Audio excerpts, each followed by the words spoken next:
Irán. Vemos ese nombre en las noticias todos los días, ¿verdad? Una nación en el centro de tensiones que podrían cambiar nuestro mundo. Vemos poderío militar, posturas desafiantes y un futuro que parece escribirse en las capitales del mundo.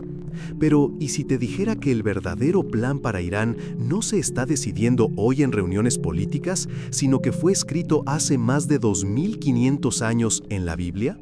La Biblia no solo menciona a Irán bajo su antiguo nombre, Persia, sino que le da un papel doble que te va a sorprender.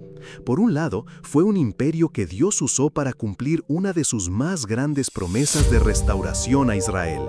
Pero por otro, está profetizado que será parte de una alianza de guerra que sacudirá al mundo entero. ¿Cómo es posible?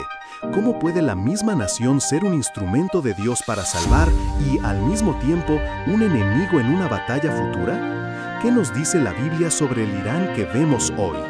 Quédate conmigo, porque las piezas de una antigua profecía parecen estar cayendo en su lugar justo frente a nosotros. Para entender a dónde va Irán, primero tenemos que ver de dónde viene, cuando era conocido como el poderoso Imperio Persa. Y en las páginas de la Biblia, Persia no aparece como un enemigo, sino, para sorpresa de muchos, como un libertador. Su historia está totalmente conectada con la supervivencia del pueblo de Israel. Imagínalo, 70 años de cautiverio en Babilonia. El pueblo judío estaba lejos de su hogar, su templo destruido, su espíritu por los suelos. Parecía que no había esperanza. Pero Dios ya tenía un plan y había preparado a un libertador impensable, Ciro el Grande, el rey de Persia. Y aquí es donde se pone increíble. El profeta Isaías lo mencionó por su nombre. La tradición profética sostiene que esto fue escrito unos 150 años antes de que Ciro siquiera naciera. En Isaías 44 y 45, Dios se refiere a Ciro, un rey pagano, de una forma única. Lo llama mi pastor y, aún más fuerte, su ungido. Escucha lo que dice Isaías 45:1. Así dice Jehová, a su ungido, a Ciro, al cual tomé yo por su mano derecha para sujetar naciones delante de él, para abrir delante de él puertas, y las puertas no se cerrarán. Dios mismo declara que levantó a este rey persa para un propósito, liberar a su pueblo. Y así fue. En el año 538 a.C., Ciro emitió un decreto que cambiaría la historia. El libro de Esdras arranca con este momento. En el primer año de Ciro, rey de Persia, para que se cumpliese la palabra de Jehová, despertó Jehová el espíritu de Ciro, rey de Persia, el cual hizo pregonar, diciendo: Jehová, el Dios de los cielos, me ha mandado que le edifique casa en Jerusalén. Y no se equivoquen, esto no fue solo política, fue el cumplimiento directo de la profecía. Un rey pagano, movido por Dios, no solo liberó a los judíos, sino que pagó por la reconstrucción del templo en Jerusalén. Persia, el Irán antiguo, fue el vehículo de la misericordia de Dios. Pero el papel heroico de Persia no termina ahí. Una generación después, durante el reinado del rey Asuero, un plan malvado buscaba aniquilar a todos los judíos del imperio. Es la famosa historia de la reina Esther, una historia de cómo Dios se mueve detrás del telón. Fue en el palacio de Susa, la capital persa, donde una joven judía lo arriesgó todo para salvar a su gente. Y fue un rey persa quien escuchó su ruego, anuló el decreto de muerte y trajo justicia. De nuevo, el imperio que hoy llamamos Irán fue el escenario de la salvación de Israel. Esta es la primera cara de Irán que la Biblia nos muestra: un protector, un restaurador, una herramienta en las manos de Dios. Es clave entender esto, pero la Biblia no se detiene en el pasado, también nos advierte sobre el futuro. La Biblia no solo recuerda el pasado glorioso de Persia, también nos advierte sobre su futuro. Y aquí la historia da un giro de 180 grados y se vuelve mucho más oscura. La misma nación que Dios usó para restaurar a Israel está profetizada para convertirse en uno de sus peores enemigos en los últimos tiempos. Para entender este cambio, tenemos que ir al libro de Ezequiel, a los capítulos 38 y 39. Aquí se encuentra una de las profecías más estudiadas sobre una guerra final. El profeta describe una enorme coalición de naciones que, en los últimos días, se levantará para invadir a un Israel que ha vuelto a su tierra y vive en paz. El líder de esta invasión es un personaje llamado Gog de la tierra de Magog. Y entre sus aliados principales, la Biblia nombra explícitamente a Persia. Ezequiel 38:5 no deja lugar a dudas. Persia, Cus y Fut con ellos, todos ellos con escudo y yelmo. Ahora, analicemos esto. Dentro del estudio de la profecía, es prácticamente un consenso que la Persia que menciona Ezequiel es, geográficamente, el Irán de hoy. La profecía la pone en el círculo cercano de una alianza militar que tiene un objetivo: atacar a Israel. Los otros aliados, Cus y Fut, se suelen identificar con regiones del Sudán, Etiopía y Libia modernos. Pero la alianza clave es con Gog de Magog.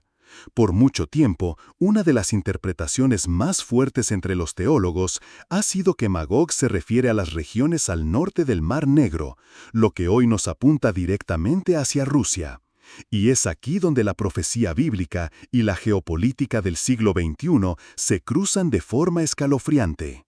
Hoy vemos una alianza estratégica cada vez más fuerte entre Irán, Persia y Rusia, el principal candidato para Magog. Comparten tecnología militar, intereses económicos y una postura mundial que, a menudo, se opone a Israel. Lo que Ezequiel describió hace 2500 años suena inquietantemente familiar a las alianzas que vemos en las noticias, ¿no es así? La profecía dice que esta invasión no tendrá éxito.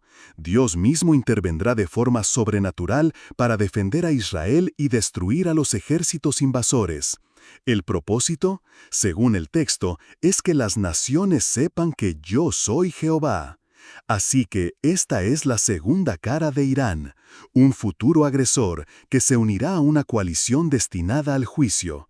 El protector se convierte en adversario, una pieza clave en el rompecabezas del fin de los tiempos. La Biblia no solo recuerda el pasado glorioso de Persia, también nos advierte sobre su futuro. Y aquí la historia da un giro de 180 grados y se vuelve mucho más oscura. La misma nación que Dios usó para restaurar a Israel está profetizada para convertirse en uno de sus peores enemigos en los últimos tiempos. Para entender este cambio, tenemos que ir al libro de Ezequiel, a los capítulos 38 y 39. Aquí se encuentra una de las profecías más estudiadas sobre una guerra final. El profeta describe una enorme coalición de naciones que, en los últimos días, se levantará para invadir a un Israel que ha vuelto a su tierra y vive en paz. El líder de esta invasión es un personaje llamado Gog de la tierra de Magog. Y entre sus aliados principales, la Biblia nombra explícitamente a Persia. Ezequiel 38:5 no deja lugar a dudas. Persia, Cus y Fut con ellos, todos ellos con escudo y yelmo. Ahora, analicemos esto. Dentro del estudio de la profecía, es prácticamente un consenso que la Persia que menciona Ezequiel es, geográficamente, el Irán de hoy. La profecía la pone en el círculo cercano de una alianza militar que tiene un objetivo: atacar a Israel. Los otros aliados, Cus y Fut, se suelen identificar con regiones del Sudán, Etiopía y Libia modernos. Pero la alianza clave es con Gog de Magog. Por mucho tiempo, una de las interpretaciones más fuertes entre los teólogos ha sido que Magog se refiere a las regiones al norte del Mar Negro, lo que hoy nos apunta directamente hacia Rusia. Y es aquí donde la profecía bíblica y la geopolítica del siglo XXI se cruzan de forma escalofriante. Hoy vemos una alianza estratégica cada vez más fuerte entre Irán, Persia y Rusia, el principal candidato para Magog. Comparten tecnología militar, intereses económicos y una postura mundial que, a menudo, se opone a Israel. Lo que Ezequiel describió hace 2500 años suena inquietantemente familiar a las alianzas que vemos en las noticias, ¿no es así? La profecía dice que esta invasión no tendrá éxito. Dios mismo intervendrá de forma sobrenatural para defender a Israel y destruir a los ejércitos invasores. El propósito, según el texto, es que las naciones sepan que yo soy Jehová. Así que esta es la segunda cara de Irán, un futuro agresor que se unirá a una coalición destinada al juicio. El protector se convierte en adversario, una pieza clave en el rompecabezas del fin de los tiempos. Pero la historia es aún más profunda. No se trata solo de ejércitos. El libro de Daniel nos deja ver detrás del velo a la dimensión espiritual que se mueve detrás de los imperios. En Daniel 10, el profeta está orando y un ángel se le aparece y le explica por qué tardó en llegar.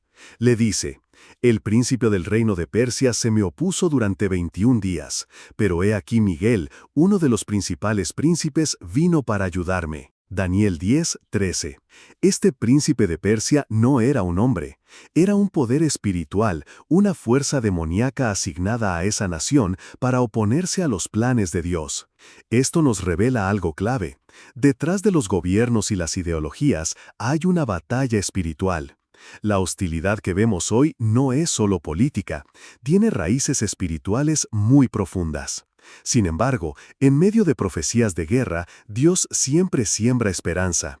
El profeta Jeremías tiene una profecía específica sobre Elam, una antigua región que hoy es parte del suroeste de Irán.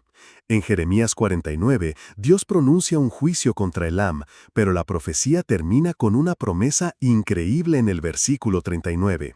«Pero acontecerá en los postreros días que haré volver a los cautivos de Elam, dice Jehová». Haré volver a los cautivos. Esa es una promesa de restauración. En medio de un futuro de guerra, Dios también promete redención para el pueblo de Irán. Muchos ven el cumplimiento de esto en algo increíble que está pasando hoy. Según múltiples informes de organizaciones cristianas, la iglesia en Irán es una de las de más rápido crecimiento en todo el mundo, a pesar de la enorme persecución. Miles de iraníes están saliendo del cautiverio espiritual, encontrando al mismo Dios que usó a su antepasado Ciro. Esta dualidad es la clave, un gobierno que parece alinearse con una profecía de guerra y un pueblo que está viviendo un despertar espiritual que podría ser el cumplimiento de una profecía de restauración. Llegamos a la última pregunta. ¿Aparece Irán en el libro de Apocalipsis? Aunque el nombre Persia no se menciona, muchos maestros de la Biblia creen que Irán juega un papel clave en una de las profecías más impactantes del fin. En Apocalipsis 16 leemos que el gran río Éufrates se seca para que estuviese preparado el camino a los reyes del oriente. Se trata de un ejército gigantesco que viene del este para la batalla final de Armagedón. Geográficamente, Irán es la potencia dominante al este del río Éufrates. Su ubicación, su poder militar y su papel profetizado en la coalición de Ezequiel la colocan como un candidato muy fuerte para formar parte de esa confederación de reyes del Oriente.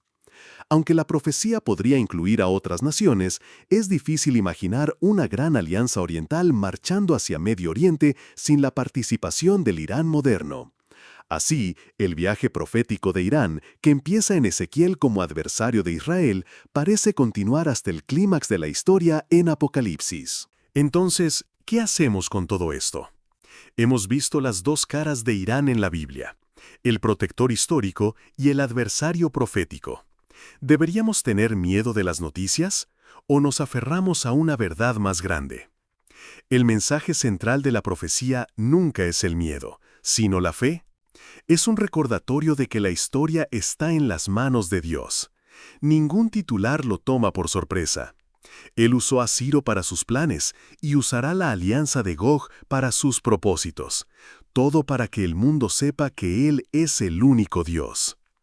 La historia de Irán en la Biblia es un llamado a estar atentos, a orar por la paz de Jerusalén y también a orar por el pueblo de Irán, para que la promesa de restauración de Jeremías se cumpla en millones de vidas.